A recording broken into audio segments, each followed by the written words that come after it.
What if your deepest struggles, maybe those defining moments in your life, weren't just random? What if they were intricately linked to choices made maybe long, long ago, but also amplified by the ones we're making right now? That's exactly what we're exploring today. We're taking a deep dive into a really personal story. It's essentially a real-life case study. Right? Detailing a young woman's journey. It covers relationships, health challenges, and these surprising, sometimes uncomfortable connections between her actions and, well, the consequences. Exactly. And our mission here really is to unpack this narrative. We want to go beyond just the events themselves. So extracting the principles underneath, like cause and effect. Precisely. A cause and effect, the power of personal responsibility, which is huge here, and also looking at the clear pathways to transformation. Pathways that are actionable, hopefully. Yes, definitely actionable. Get ready for some perhaps some aha moments that might just change how you view your own life's path unfolding. Okay, let's dive in. To start, maybe set the scene for this young woman's life. Where do we begin? Well, we meet her back in 1998. She's just 14.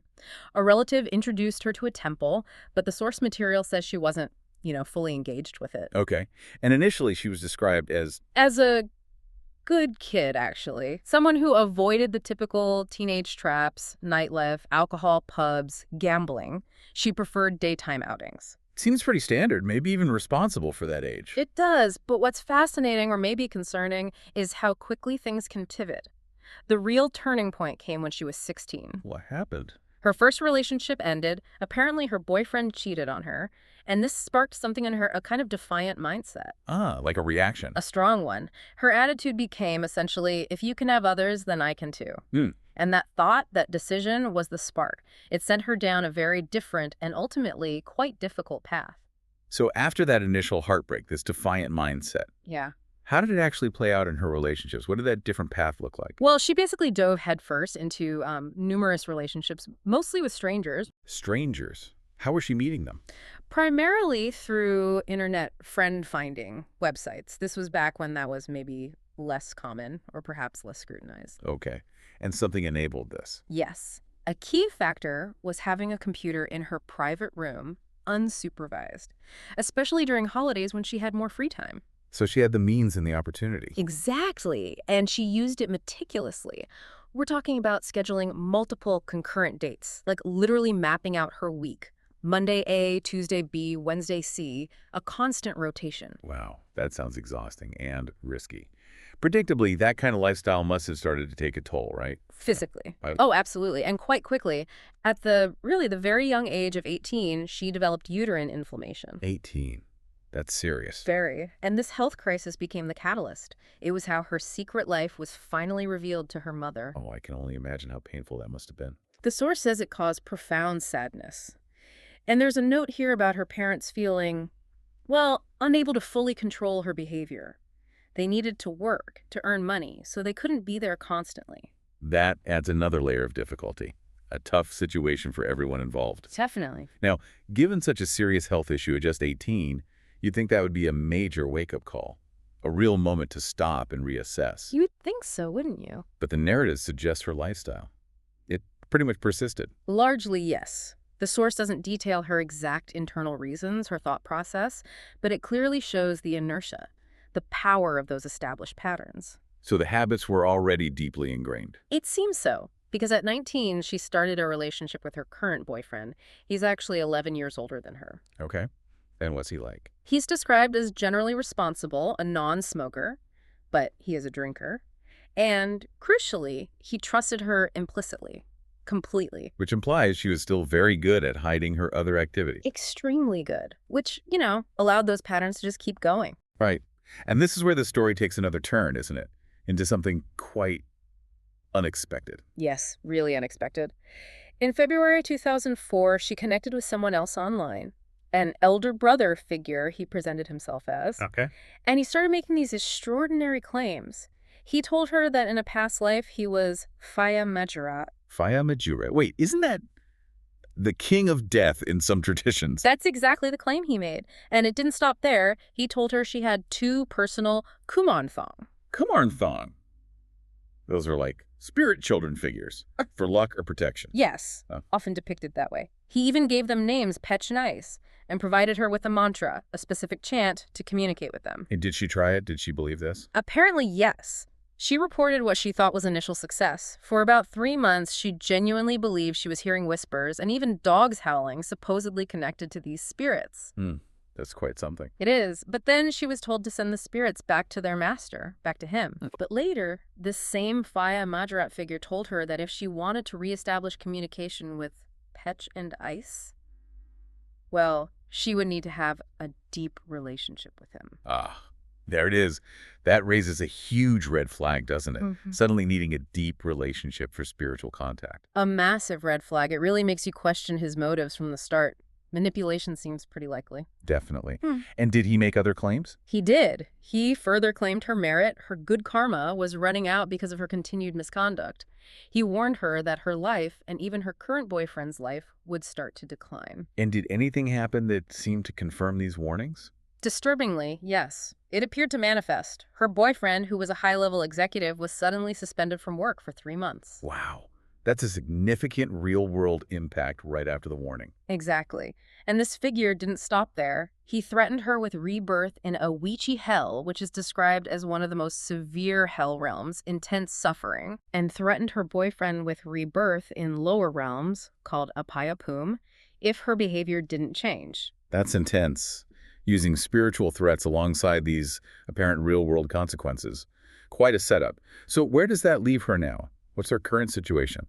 Well, currently she's really struggling. She ended up dropping out of university. She just couldn't cope with the studies. Understandable, given everything else going on. And on top of that, she's been diagnosed with pulmonary tuberculosis, TB. Oh, wow. TB. Yes. The source attributes it to frequent bus travel combined with her already weakened health state. She's on medication now, and she's hoping to return to university next year.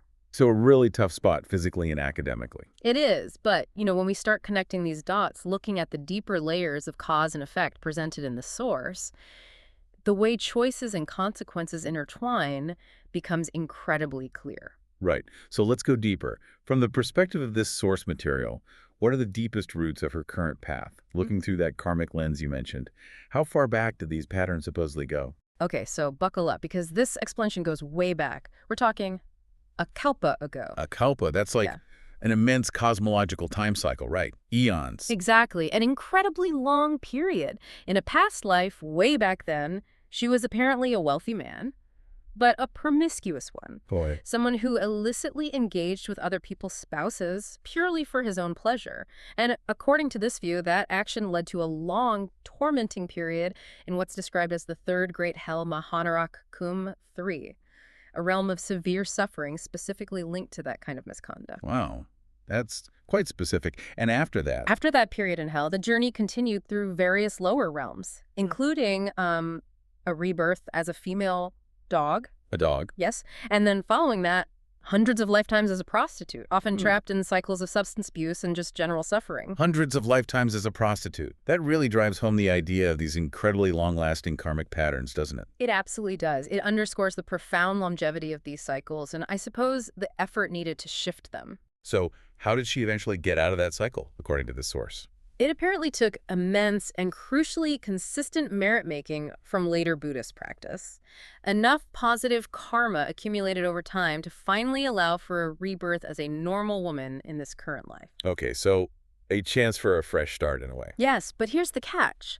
Her connection to the spiritual community, the source says, remained inconsistent. It was like an on-again, off-again relationship with her practice. So the foundation was there, but maybe not stable. Precisely. And this inconsistency, combined with her choices in this life, effectively reignited those old, deeply ingrained patterns. So the present choices are key. Absolutely key. Her current relapse into negative behaviors, the source links it directly to consuming dark media, like harmful content, and associating with bad friends.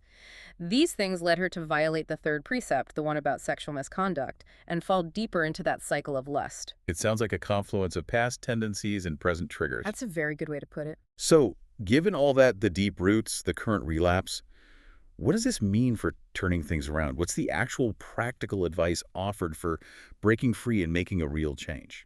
The advice is quite direct. First and foremost, completely cut off association with those negative influences. The bad friends, the dark media. Just stop. A clean break. Yes, and instead, actively seek out good people. The source specifies people who uphold at least the 5 basic moral precepts. Not killing, stealing, engaging in sexual misconduct, lying, or taking intoxicants. It's about intentionally changing her environment and her company. Okay, that makes sense. Cut off the negative, embrace the positive influences. What else? Beyond changing associations, true and lasting transformation, according to this perspective, requires consistent practice in 3 areas: giving, or dana generosity, keeping precepts, sila maintaining ethical conduct, and meditation, havana developing mindfulness and mental cultivation. The threefold practice. Exactly. And the emphasis is on consistent and sustained effort. This isn't a quick fix. It's the only way, the source argues, to genuinely prove her commitment to change, both to herself and, perhaps, to earn back the trust of others. Half-hearted, inconsistent efforts, they just won't cut it. It requires a profound commitment. That's clear. It's not just about stopping the bad, but actively, consistently building the good. Precisely. Now, something that stands out here is the role of the internet. It facilitated her initial behavior, and the source seems to view it as more than just a neutral tool. How does it discuss the internet's karmic impact? Yeah, it really doesn't pull any punches on this. It states quite clearly that using the internet to facilitate misconduct like she did for finding partners for casual encounters leads directly to significant losses. What kind of losses? Across the board: wealth, reputation, health, future prospects, family relationships, and trust. Basically hitting all the major areas of life. Wow. It goes further, doesn't it? Linking it to rebirths. It does. It suggests that such misuse can lead to rebirth in specific realms of suffering, specific hells that are linked to the particular transgression. So Mahanara Kum 3, again for promiscuity, but also others mention Kum 5 for alcohol, Kum 6 for gambling, Kum 7 for excessive nightlife, if the internet was used to facilitate those. So a very direct cause and effect linkage there. But what about the flip side? If using the internet for bad has these consequences, what about using it for good? Well, conversely, using the internet for positive purposes, specifically for Dharma dissemination, spreading beneficial teachings, sharing wisdom is seen as highly positive, good karma. Okay. But, and this is an important qualifier, this good karma can only really outweigh the past negative karma if the effort is truly earnest and, again, consistent. The merit needs to accumulate and gain momentum to actually take precedence and shift the overall balance. It's about the sincerity and the sustained nature of the positive action. So intention and consistency are paramount, whether for good or ill online. That seems to be the core message, yes. This deep dive also seems to challenge some modern ideas, particularly around love and relationships. There's a specific mention about current youth values. Yes, it directly addresses the value, particularly among some young people, of equating love primarily with sexual relations. It specifically calls out linking this heavily with, say, Valentine's Day. And the source's perspective on that is? It's condemned quite strongly, described as a very wrong value. Okay, so what's the alternative view presented? Love is presented as something sacred, not promiscuous like animals, is the phrasing used. Intimacy, it suggests, should be reserved for a committed decision. The decision to form a life partnership. A partnership with a purpose. Yes, to build merit together, to support each other's growth, and to elevate the relationship to the proper status of husband and wife, eventually becoming future parents who are likened to Brahma figures for their children, creators, protectors, guides. That's a very high ideal for partnership and parenthood. It is. And it highlights learning from the love of previous generations, which it characterizes as more discreet and respectful. So the societal solution offered is pretty clear then. Reject those wrong values. Essentially, yes. The call to action is to reject those values and instead encourage young people to, well, visit temples, study Dharma, and dedicate their time and energy to beneficial social activities, rather than focusing on what it terms frivolous sexual matters. It's a very traditionalist perspective, advocating for spiritual practice and community service over casual intimacy. Definitely a strong emphasis on that. Okay, let's shift back to her specific health issues and the karmic links. The uterine inflammation and the TB. How are those explained? Is it all past life karma? It's nuanced. The source primarily attributes these conditions to her current actions in this lifetime. So present causes. Yes, specifically destroying her body through the promiscuous daytime activities and her obsession with lust. This is framed as a direct violation of the third precept again. Okay, but what about the past life as a prostitute? Does that play any role? It does, but more as a foundation. The remnant karma from those past lives is said to provide a sort of vulnerability, a predisposition. It makes her susceptible to these kinds of conditions when triggered by current actions. Ah, I see. So the past creates the vulnerability, but the present actions activate it. That's a good summary. And there's a strong warning attached. Dying in her current state, still caught in these patterns, could lead her right back to that same kind of suffering she experienced in those past lives. That's a heavy warning.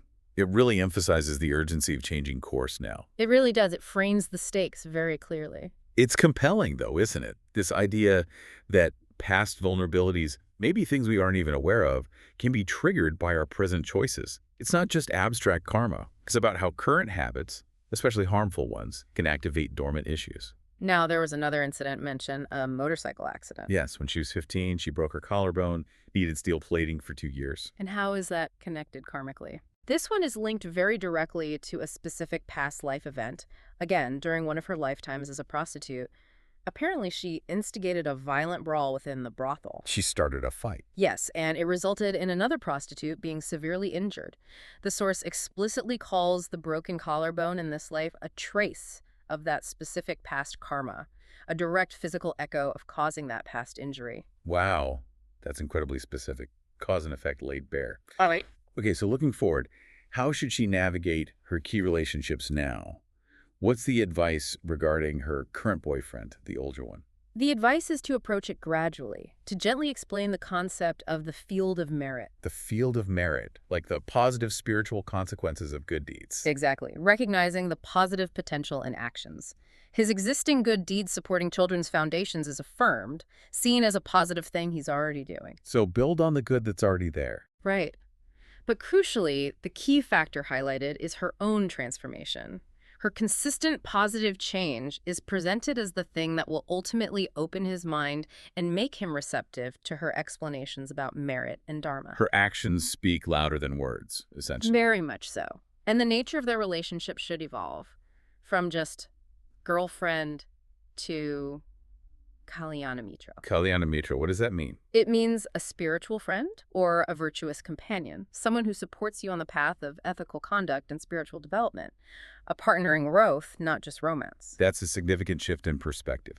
Any practical advice alongside that? Yes, she's also strongly encouraged to prioritize finishing her education for her own future security, and also so she can eventually care for her aging parents. So practical needs alongside the spiritual shift. Got it. Now, what about the deceptive figure, the one claiming to be Fayamajarat? The advice there is unequivocal. Stay away. He's explicitly called a fraud. A fraud whose goal was? Solely to deceive her into sexual relations. That's the assessment.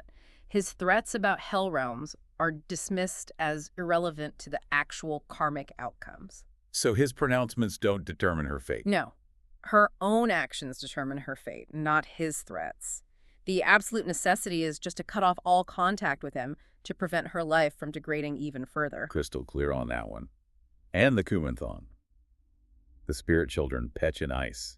Were they real? Confirmed as not real, according to the source. So what were the whispers and the howling dogs she thought she heard? Attributed simply to her being drowsy and imagining things, basically mental projections, not external spirits. And there was another incident mentioned, a woman crying at a monastery. Also dismissed as unrelated, just someone else who was there, possibly mumbling in her sleep. Nothing supernatural connected to her situation. Okay, so debunking the magical elements there. Finally, let's touch on her parents. There's mention of parental karma and financial ethics. Yes. Her father's health issues, diabetes and hepatitis B, are linked to his own past karma. Diabetes from killing animals for food in the past, and hepatitis B from past alcohol consumption. Okay, straightforward karmic links there. What about the mother? Her mother apparently lends money, but at a very high interest rate, 5% per month. Per month. That's 60% per year. Exactly. And this is deemed harsh interest. The money acquired this way, essentially derived from the struggles or suffering of others who are borrowing, creates what the source calls tainted wealth. Tainted wealth, meaning Meaning it's wealth that is prone to being lost easily or it might cause distress in other ways. For example, the source mentions her brother squandering some of the mother's money, linking that loss back to the way the money was earned. It highlights how even financial ethics have karmic weight. that's fascinating. The ethics of how money is made impacting its stability. And what about the family's spiritual journey as a whole? Is there a collective aspect? There is. The family unit, it seems, had built merit together with this particular spiritual community in past lives, but inconsistently. Like her own connection, it was sporadic. This led to them connecting and disconnecting across lifetimes. So they keep finding each other, but the connection isn't always strong or continuous. Right. So the advice for this current life is for the whole family to diligently accumulate all kinds of merit-giving, precepts, meditation, and dedicate that merit together. With a specific goal. Yes, with the aspiration to follow the path to Dusitbury. Dusitbury. That's a heavenly realm, often associated with bodhisattvas, right? Oh. Beings dedicated to enlightenment for all. Exactly. The aspiration is to reach that realm and become bodhisattvas together, without separating again across future lives. But achieving that requires immense, consistent, unwavering effort. It's likened to continually nurturing a tiny seed until it becomes a huge, strong tree. It's a long-term, profound commitment for the whole family. A very encompassing vision. We've certainly journeyed through an incredibly powerful narrative today. It just profoundly illustrates how interconnected everything seems to be: past actions, present choices, future outcomes. It really is a vivid reminder, isn't it? Every decision we make, every relationship we engage in, even our physical health, it's all part of this intricate web, a web of cause and effect that, according to this view, stretches across lifetimes. Hmm. But what I find truly compelling here isn't just understanding the past or seeing the web. It's recognizing that there's a clear, actionable path forward, a path to transformation. Absolutely. It's not about being doomed by the past. It's about having the courage to take those steps to, as the source says, cut off the negative influences, to consciously embrace virtuous people and associations. And to consistently build that positive karma through dedicated practice. The giving, the ethics, the meditation. It's about agency. Exactly. Agency and consistent effort. So this deep dive really offers a powerful mirror, perhaps for all of us listening. If we can see through this story how choices from maybe distant pasts can echo into our present reality, it leads to a potent question for you listening right now. What intentional, consistent steps can you start taking right now, today, to actively shape a future where your deepest aspirations for well-being, for meaning, for connection aren't just vague hopes? But where they become perhaps inevitable outcomes, not just for yourself, but maybe also for the people you care about most deeply. Something to really reflect on.